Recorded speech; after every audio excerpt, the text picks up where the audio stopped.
Hello, I'm Stan Boney. I'm Lindsay Watson. 16 months ago, Kimberly-Clark first announced plans to build a new plant on former steel mill property near Warren. But then there was nothing. No one was talking about what comes next. But that all changed over the past couple of weeks. Kimberly-Clark and how the project is progressing. It's our top story tonight at 10.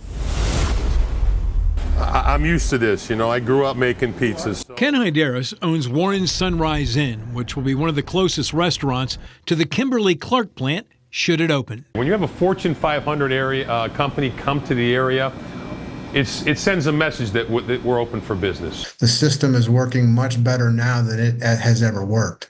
Guy Coviello, president of the Youngstown Warren Regional Chamber, was among those at a December 2023 meeting where it was announced that Kimberly-Clark had bought half of the land near Warren where Republic Steel once operated. But then, for well over a year, nothing was said, until 10 days ago when a $17 million grant was announced for infrastructure improvements on the property.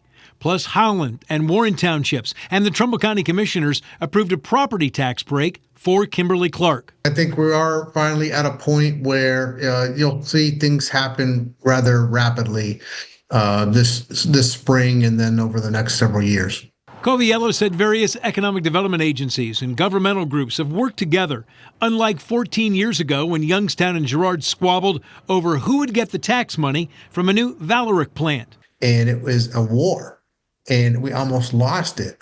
And then you look at this property that straddles multiple jurisdictions, more than two, and there hasn't been any real outward controversy about this. Should Kimberly-Clark build the plant and create 500 jobs, it would put pressure on the chamber, but a good kind of pressure. To really ramp up its effort to grow talent, to grow population, to grow the housing stock, because that has to be running in parallel to the job creation. We've all lived through, the tough times, Black Mondays and all that.